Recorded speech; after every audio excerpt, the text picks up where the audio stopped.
This year, the Circuit of Ireland celebrates its 80th birthday.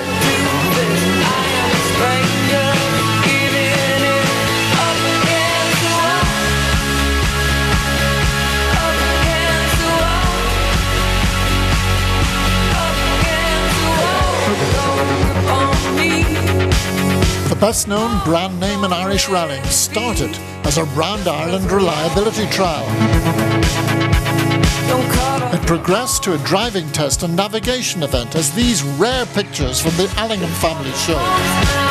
And this is the famous Circuit of Ireland braking test that was usually the finale of the 5-day marathon. Later came the real speed, when the closed road special sections were introduced. Today, rather than a 5-day marathon, the circuit is a 2-day shock and awe run through counties Antrim, Armagh, Down, Tyrone and Monaghan.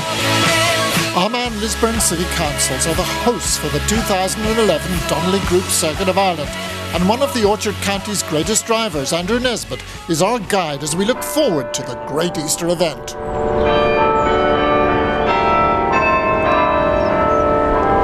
Being from Armagh makes me very proud that the 80th running of the Circuit of Ireland Rally is coming to our city. And not only that, this spring we've had a great long week of celebration of St. Patrick.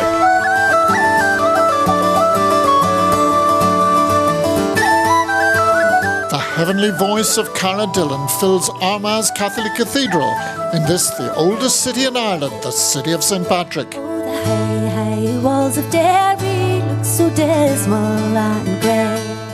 And so does lovely Johnny, he's gone far, far away. Armagh is the ecclesiastical capital of Ireland, so it seems appropriate that the Ulster Automobile Club should be bringing their long-lasting rally to this ancient city, 80 years after their first members set out on their Easter adventures. Lovely Johnny, Rally cars ran with the revellers in Armagh's St. Patrick's Day parade to signal the forthcoming circuit, a taster of things to come, but nothing to the power gathering that we can expect when the rally cars come to town on Easter Saturday morning.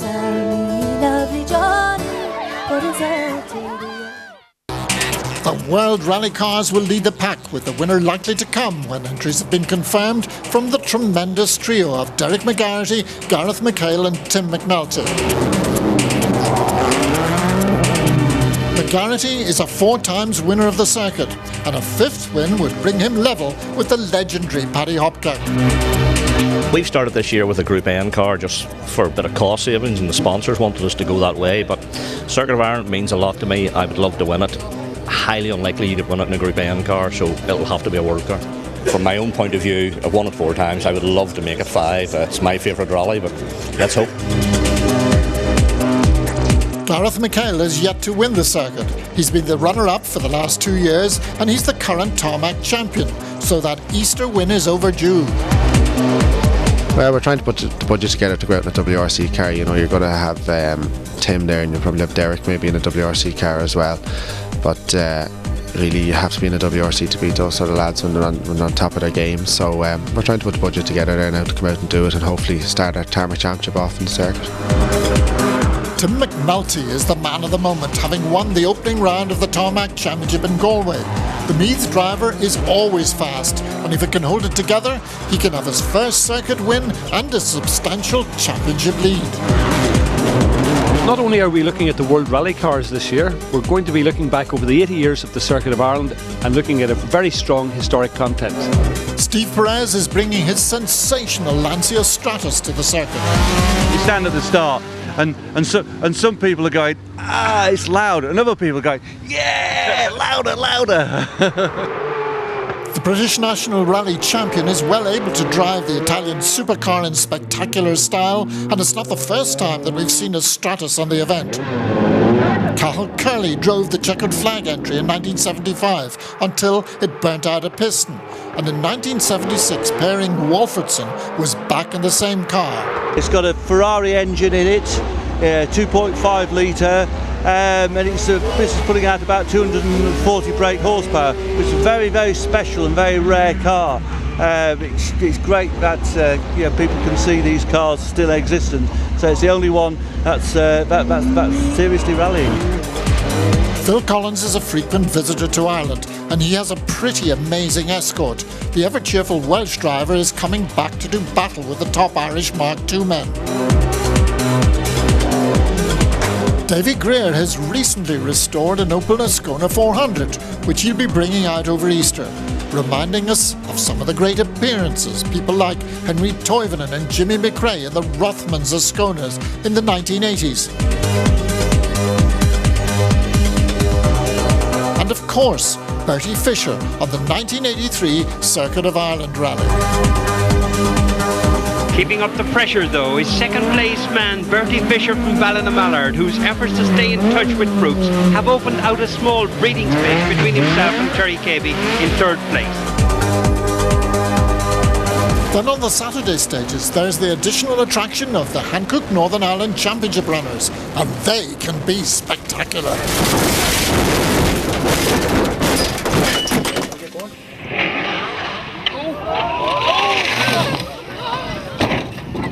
You will see great champions like Kenny McKinstry and last year's winner John Waring, if he is fit in time following a leg injury. Armagh has really got behind the event this year, the Circuit of Ireland Rally. Armagh Council, Armagh City Hotel and all the business people in the community were really looking forward to a super event, but most intriguing will be the connection with the City Hotel and rallying. It started with a friendship between one of the hotel's directors and Bertie Fisher. Way back whenever it was first decided, the idea come up about building a hotel, I happened to mention it to Bertie, God be good to him, and his comment to me was, count me in. I had a lot of experience in this field from other projects he had done, and because of Bertie's involvement in it, it was decided by the fellow directors to name it the Fisher Suite in memory of Bertie. I used to rally a bit myself at a low level, and it was through that I got to know Bertie way back in the mid-70s, and it was being with him one evening when he just said that he was trying hard to put a deal together to go to Donegal in the Manta, and he was short of a few pounds, and I said to him, right, count me in, and that's how we got involved in sponsorship of Bertie Fisher. But this time, Fisher looks sensationally quick.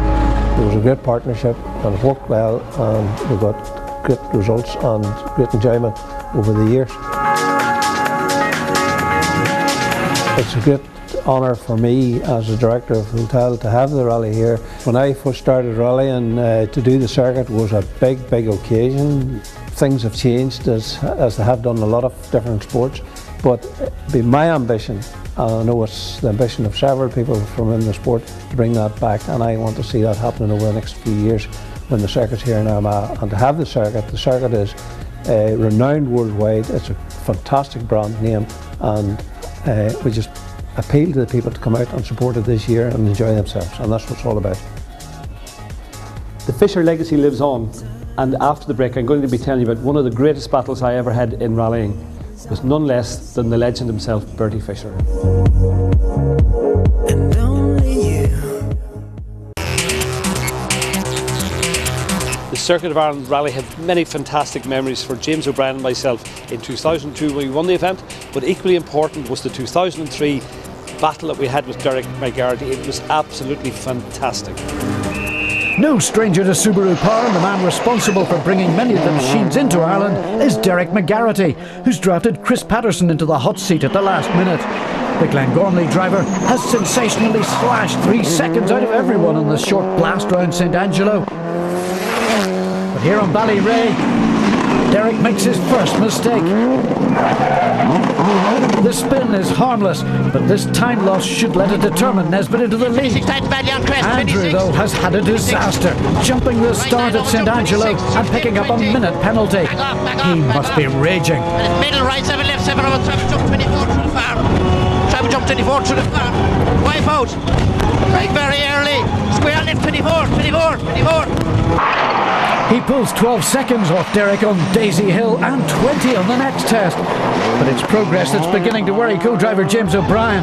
Double jump 26 defence, double jump 24 into 3. Just watch the Armagh driver's speed on these daunting jumps. The Subaru's approaching 130 miles an hour and Nesbitt isn't lifting one bit.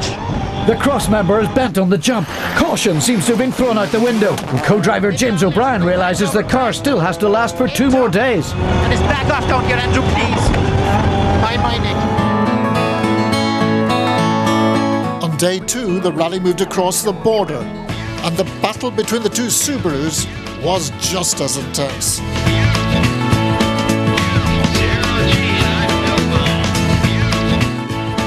The psychological battle between Derek McGarity and Andrew Nesbitt is truly on, and Derek gains an early advantage as he replies to Andrew's new pace by snatching a vital second. Eugene Donnelly got into big trouble trying to stay with their pace. And then Andrew's Impreza lost a turbo, which cost him almost a minute. But he didn't give up.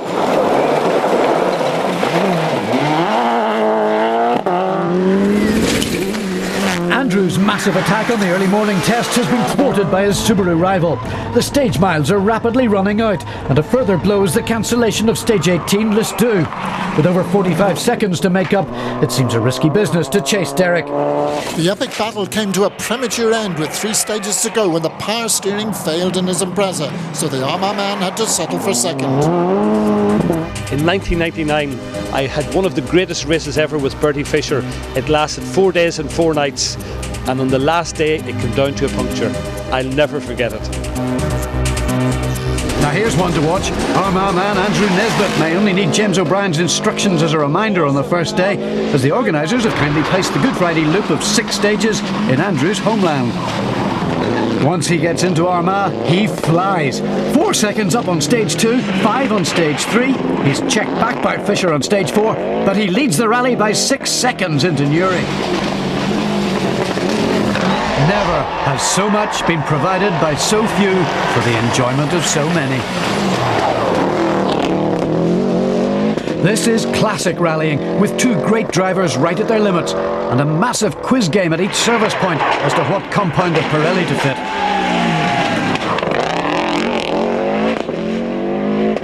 Yeah, it's been a tough all day out there. We've had about 75 miles of stages, and it's been just a big battle with Andrew and myself and a few of the other boys behind Ian Greer and so on, and there's been very, very little in it. Andrew's had 6 seconds off us over the whole day today, so it's all very, very tight. And easy left. A final day of the AA Circuit of Ireland rally, and there is everything to play for. Bertie Fisher, for the first time in the event, is in the lead, but only by 4 seconds, and there are 63 competitive miles remaining, and every inch will count. But sadly, the anticipated shootout is over almost before it has begun. The Cuisine de France car clips a rock on the Bucks Head stage and drops 37 seconds to the Tough Mac car. It's all over, bar the champagne. It was Fisher's weekend, but what a battle. Great memories of the past, but what of the future? This year we'll be getting an intriguing glimpse into what is to come, thanks to the event's sponsor. And it's electrifying.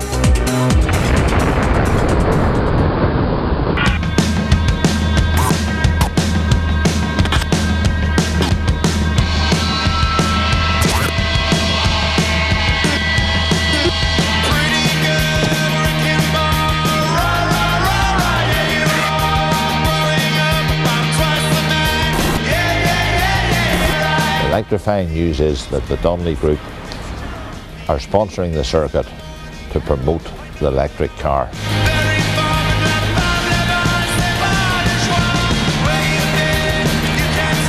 It's providing the footprint to let us be involved with the circuit, to show the new technology to the public, and most exciting of all, to have Cathal Curley, a previous Circuit of Ireland winner, back in action to come out of retirement to drive the electric car in the rally. Cathal Curley and Austin Fraser had a very popular win on the Circuit of Ireland rally in 1974, driving a Porsche Carrera 911.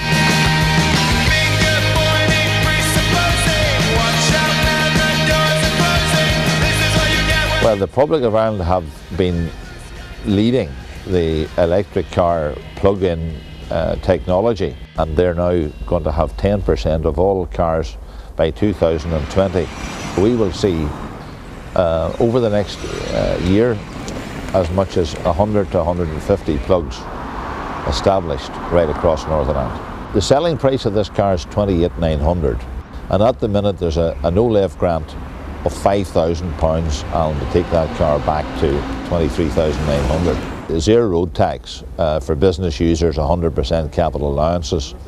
The running cost of the car, the full top-up of electric, is somewhere from 2 to 3 pence, and that will get you close on 80 miles. We have been very much ahead in Northern Ireland with the government-backed OLEV grant.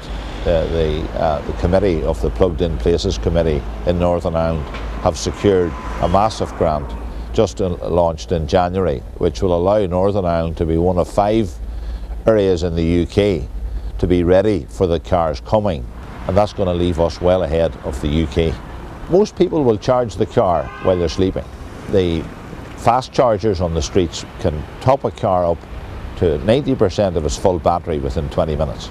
If you're extending your journey and you wish to top up your battery, you'll have facilities to do that, both north to south corridor, also Northern Ireland to Derry and to Enniskillen to Dungannon and Larne. We'll have several points, key points on the journey, on the long journeys.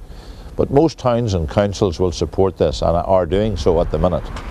Won the Irish Championship at 74, and to see all of this new technology arriving now in my time is just absolutely fabulous. This is the excitement for me in the circuit this year, having people to see the vehicle in action. It will really surprise you. 80 years of the Circuit of Ireland, what a history. So where can you see the action this Easter? There are 2 full days of action on Easter Saturday and Sunday, starting with a big pre-start family party at 11:30 in Market Square in Armagh city centre. The rally starts when the cars roll off the start ramp at Armagh City Hotel at 12 noon. And then it's out into the country for 3 stages: the 9-mile Hollow Test west of Armagh, the 7-mile Loch Goal stage north of Armagh, and the 9-mile Claudy stage south of the city. At 2:20 they're back at the City Hotel for a service, and then they return to the Hollow and Loch Goal stages in the early afternoon. Second service in Armagh is at 4:15 before the long transfer to Lisburn for the power stages, which begin at 6 p.m, but more of that later. Stage 8, which is done twice, is north of Banbridge, and it begins at 7:10. And a final run through the Clady stage finishes the day's action before returning to Armagh for the overnight halt. After a service on Easter Sunday morning, they travel west to Emyvale for an 8.5-mile test. The 9-mile Flavour Royal follows, then it's across the border and the longest stage in the rally, Brantry. They arrive back in Armagh at 1 for Service D, before the final 3 Emyvale, Flavour Royal and Brantry stages. And then they return to the Armagh City Hotel for the 4:30 finish.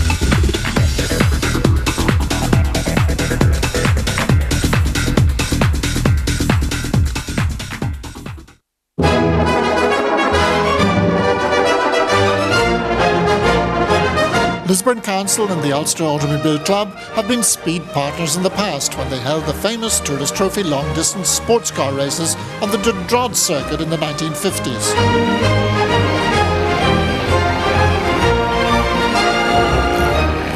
This extraordinary colour footage provided by the Allingham family shows the Works Lancia team during the 1954 race.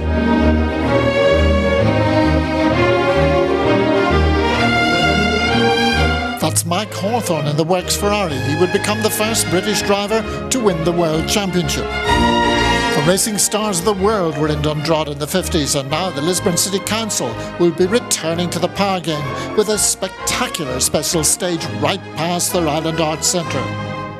From 4 p.m. on Easter Saturday afternoon, the roads will be closed, and preceding the arrival of the rally cars, the public will be entertained to demonstration runs of Formula cars, BMX stunt riders, live music and other family entertainments. Then it's the power stage. Multiple rally champion Kenny McKinstry gives us a taste of what we can expect.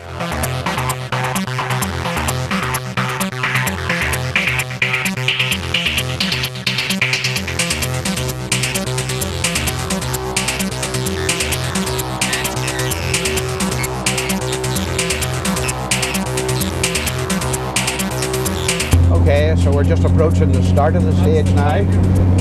Yeah, the in control.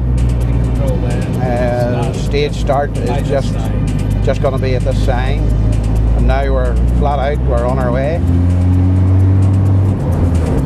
We're into a very fast left-hand corner. Probably the top cars will be approaching 70, 80 miles an hour. Into a tight hairpin right. That should be good fun for the Mark IIs. And then into a very fast, long right-hand corner. And I believe what we're doing next then is a hairpin left in round a bale, which is going to make this fairly interesting.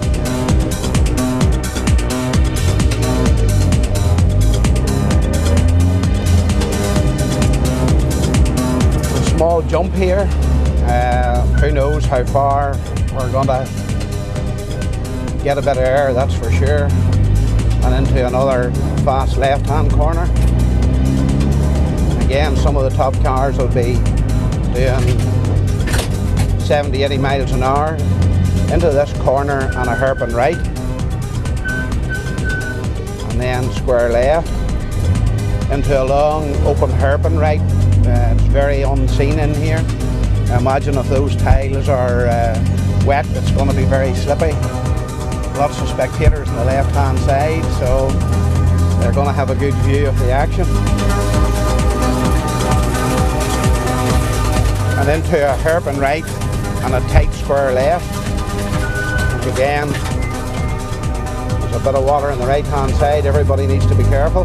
This is one of the most difficult corners on the stage. There's a concrete post there, and if anyone hits that, they're certainly not going to be continuing in the rally. And over to the finish, which we're at now. Very good stage. It won't take long, but it'll be a lot of fun. There seems to be a lot of places where spectators can stand and watch, and to see rally cars, flying around almost in the centre of Lisburn is fantastic.